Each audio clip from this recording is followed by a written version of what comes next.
जीवन का कोई भरोसा नहीं। एक व्यक्ति, उसकी उम्र 60 साल की हो गई, बीच में वो धन कमाने में इतना व्यस्त था, पैसा कमाने में इतना व्यस्त हो गया, जब उसकी उम्र 30-40 साल की थी तो बीच में उसके मित्र ने आकर बोला कि प्रभु भाई साहब, मैं देख रहा हूँ कि तुम्हारा पूरा समय धन में जा रहा है, कमाने में जा रहा है, एक काम करो मेरे संग चलो, तीर्थ यात्रा कराओ, आके फिर अपने दुकान में लग जाना, अपने व्यापार में लग जाना। वो कहता है अभी नहीं, जब मैं 60 साल का हो जाऊंगा, खूब सारा धन कमा लूंगा, उसके बाद आराम से बैठ करके तीर्थ यात्रा करूंगा, भजन करूंगा, फिर खूब भक्ति करूंगा। चलो कोई नहीं, जैसी बाबा की इच्छा। अब वो व्यक्ति बाबा विश्वनाथ का दर्शन करने महाराज उज्जैन में गया, महाकाल का दर्शन किया। उस व्यक्ति की उम्र धीरे धीरे बढ़ने लगी, 60 साल का हो गया। आहा, बहुत ध्यान देना, एक बार को हर हर महादेव। वो व्यक्ति 60 वर्ष का हो गया और उसने अपने जन्मदिन के उपलक्ष्य में, 60वें वर्षगांठ के उपलक्ष्य में उसने अपना बर्थडे मनाया, अपना बर्थडे मनाया। महाराज खूब बड़ा सा केक मंगवाया, उसके मित्र आए, बंधु आए, बांधव आए। उस व्यक्ति ने खूब धन खर्च किया, खूब पैसा खर्च किया।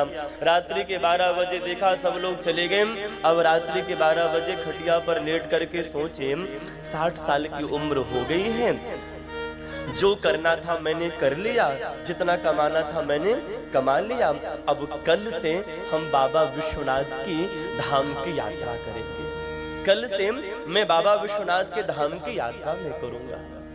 आहा, कथा सुनूंगा, बाबा का दर्शन करूंगा, विश्वनाथ का दर्शन करूंगा, दान करूंगा, संतों की सेवा करूंगा, भजन करूंगा।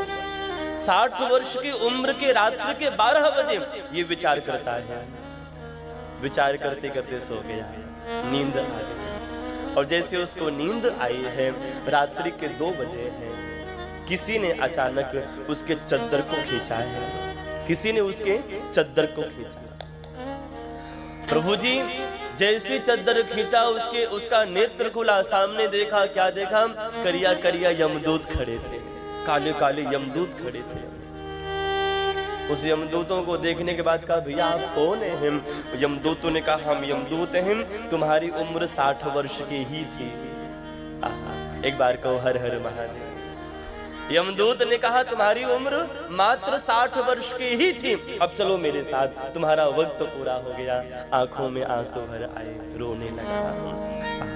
कहता है अभी अभी तो मैंने सोचा था कुछ देर पहले कि कल से मैं भजन करूंगा, दान करूंगा, शिव महापुराण की कथा सुनूंगा, लेकिन ये क्या हो गया, मेरे सामने यमदूत। वो व्यक्ति कहता, हमारा व्यापारी आदमी, जीवन भर उसने धन कमाया, जीवन भर उसने धन से हर वस्तु को खरीदने का प्रयत्न किया। अब कहता है महाराज कुछ ले दे के काम चला लो, कुछ ले दे के आप काम चला लो। यमदूत कहते हैं ये जीवन और मृत्यु की गणना है, यहाँ पर धन से इसका व्यापार नहीं होता।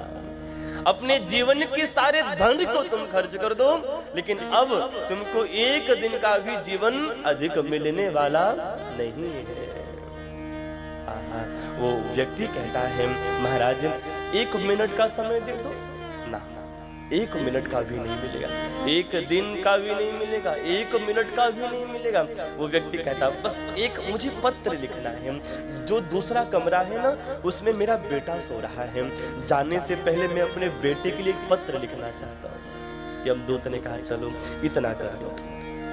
अब वो व्यक्ति अपने बेटे को एक पत्र लिखा, कहा पुत्र मेरा जीवन 60 वर्ष का हो गया, 60 वर्ष की उम्र में मैंने भजन नहीं करी, बाबा की कथा नहीं सुनी, शिव महापुराण की कथा नहीं सुनी, अपने पितरों के लिए, अपने पूर्वजों के लिए मैंने भगवत कथा को नहीं सुना, और जब सुनने को सोचा, जब सुनने का संकल्प लिया तो मेरे सामने यमदूत आकर खड़े हैं, मुझे लेकर के जा रहे हैं। मैंने अपने जीवन का 60 वर्ष बर्बाद कर दिया, लेकिन तुम अपने जीवन को बर्बाद मत करना।